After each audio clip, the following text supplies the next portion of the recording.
غزہ اور لبنان میں خون ریزی کرنے والے جنگی جنون میں مبتلا اسرائیل کے خلاف عالمی فورم پر شدید احتجاج۔ اقوام متحدہ کی جنرل اسمبلی کے اجلاس میں اسرائیلی وزیر اعظم نیتن یاہو کے خطاب کے لیے آنے پر پاکستان سمیت مختلف ممالک کے وفود نے واک آؤٹ کر دیا۔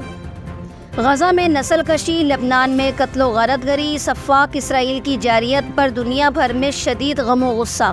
اقوام متحدہ کے جنرل اسمبلی اجلاس میں اسرائیلی وزیر اعظم کے خطاب کے لیے اسٹیج پر آتے ہی اسمبلی میں شور شرابہ شروع ہو گیا۔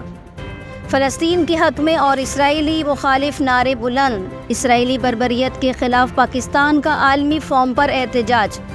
اسرائیلی وزیر اعظم نیتن یاہو کے خطاب کے موقع پر پاکستانی وفد نے احتجاجاً واک آؤٹ کر دیا۔ پاکستانی وفد اسمبلی سے باہر چلا گیا۔ پاکستان نے پہل کی۔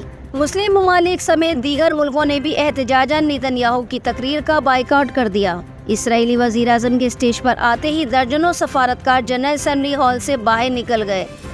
گھچا گھچ بھرا ہال خالی ہو گیا۔ جنگی جنون میں مبتلا اسرائیل کے سربراہ کی جنونی باتیں سننے کوئی نہ رکا۔